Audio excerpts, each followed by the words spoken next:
You gotta stay hydrated. Gotta stay hydrated, man. How you gonna be cranking out 3 videos a week if you're not hydrated? What is going on, everybody? It's your boy, Yammie Noob, back at it again. 3rd video this week. Bet you didn't see that coming. I certainly didn't either.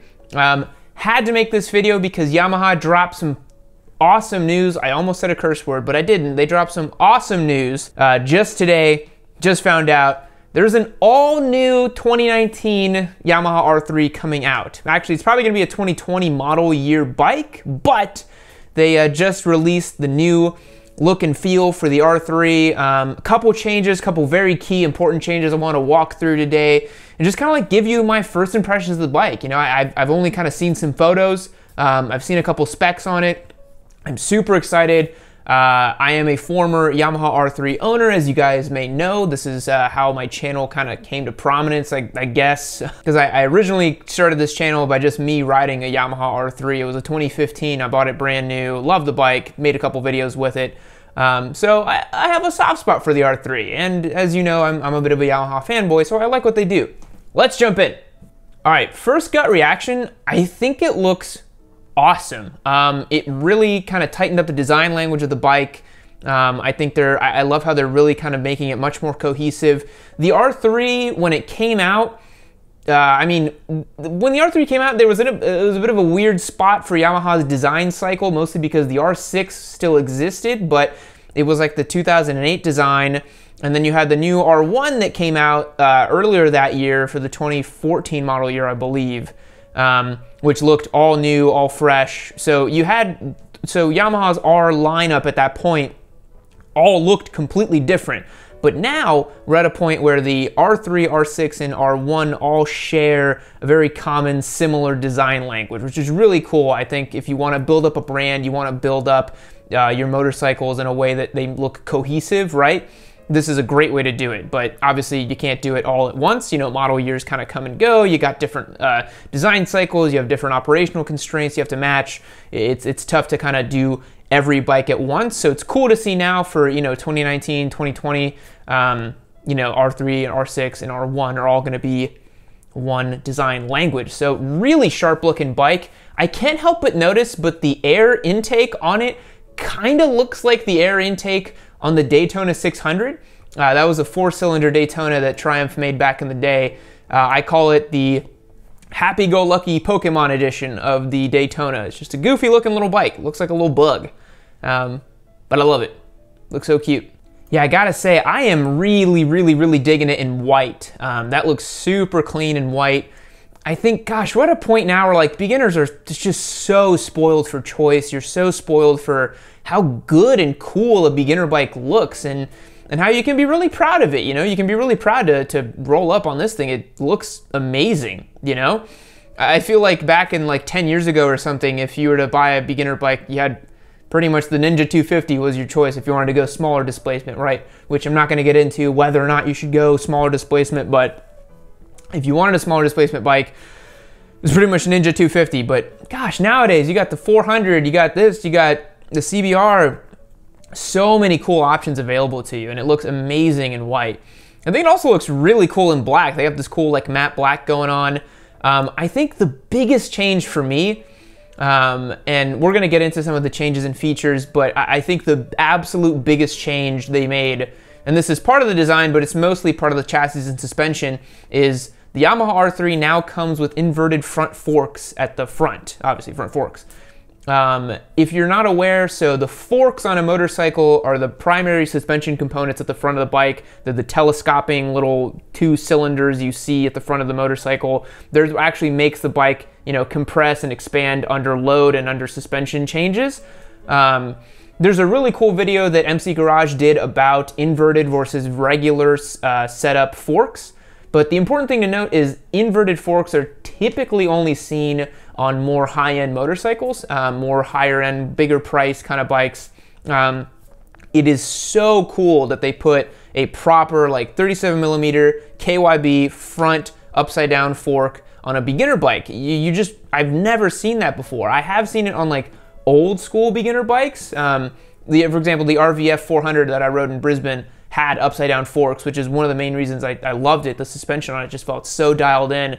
So I think this is already in comparison to the Kawasaki, the Honda, the suspension on this is leaps and bounds above what those guys can offer. Now, it's not, you know, adjustable suspension. I'm looking here, and it doesn't appear to have like rebound or compression adjustments on the front forks, but it's a beginner bike. You don't, I mean, you're not even at the point where, unless you're going to the track, you really want to dial in your rebound and your compression. As long as, I mean, this is a top quality component that you're going to have at the front forks here. It's better than any other beginner bike, in my opinion. And it looks proper. That's the thing too. Like, you know, you don't want to harp too much on the looks of a bike, but those upside down forks look like a proper motorcycle suspension at the front, which looks amazing, honestly. So that's really cool. I'm really glad they did that. The other big change for me, and this is, I can't even believe they're offering this on beginner bikes now. They've got a full digital display on this bike, which is amazing. Like, this looks like, so it's not a full TFT LCD, like full color display. Obviously, they have to keep the price in line with the probably under $5,000, I'd guess, or just around there. But for this one, it basically looks like the R1's display, but just kind of white and black. I don't know the term of it, but just like the regular looking kind of digital display on this one. Big improvement over the other one, but I myself personally, I'm fond of analog tachometers. I like seeing the needle actually move through the revs, and it just feels a little more analog, a little more raw to me, but I think we're moving towards this across most bikes nowadays. Most newer bikes have some sort of digital component to their dashes. I'm talking, you know, Street Triple has it, R1 has it, BMW S1000 has it. Although I think the S1000 still has the actual analog tachometer in the middle and then a digital display to the side. But you know, for the new refresh they're doing, they might switch over to that. Looks like you can get it in blue, white, and black so far. Kind of missed the red option. My R3 was red, so I hope they release a red edition as well.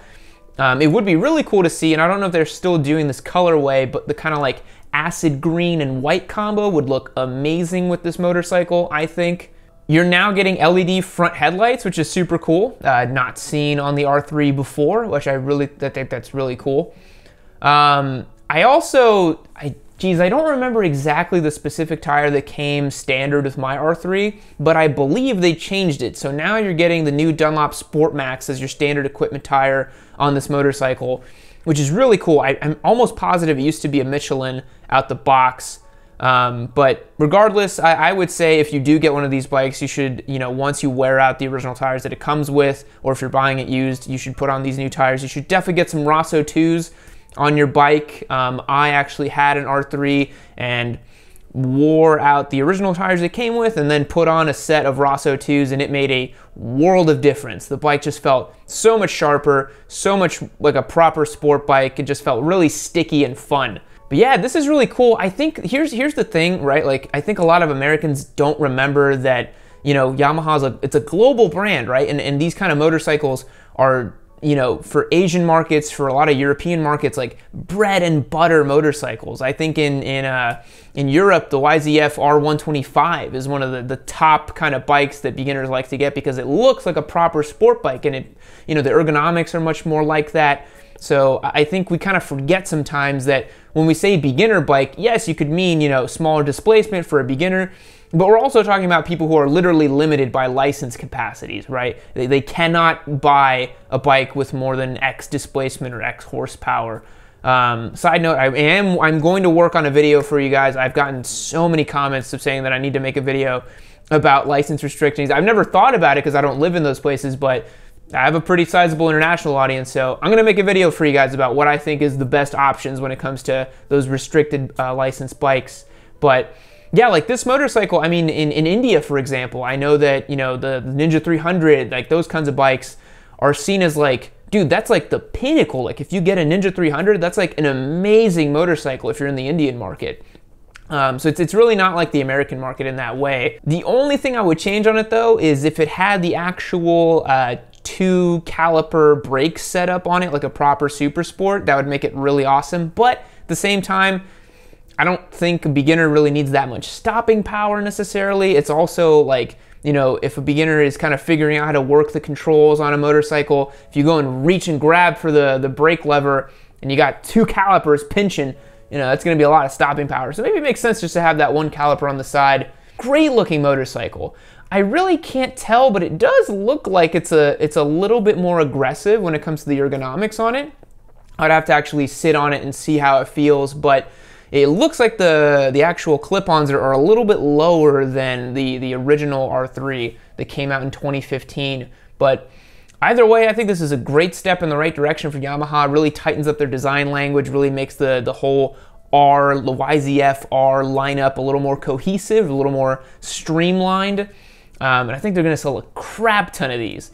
Honestly, if I was in the market for one of these bikes, it'd probably be a toss-up between Ninja 400 and R3, but for me, with the upside-down forks and these looks, this would be a no-brainer. I'd take this over the little bump in power any day.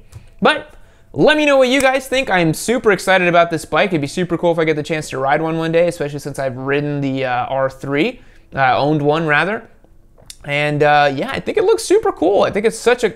I'm telling you guys, like, you guys don't understand, like, beginner bikes used to look so stupid. Like the Ninja 250, that was a stupid looking motorcycle. These look amazing now. This looks like something you could really hop on, be proud to own, look cool on, you know? That's an important thing, right? Like, I know it seems kind of vain, right? But I think it's really important to own something that you feel proud about, that you like, you know? So that's it. Those are my thoughts on the R3. I think it's a really interesting looking new bike that Yamaha is gonna pilot. So that's it, guys. Those are my thoughts on the R3. I think it's a great design uplift from Yamaha. Cool changes have been made on it. I think they've made some changes in the right direction with the upside-down forks, LED lights, the new digital display. I think they kind of, you know, had to step up their game a little bit with the new Ninja 400. And honestly, compared to the Ninja 400, I think this is the one to get, personally. So that's going to do it for today. Catch you guys next time. See you later.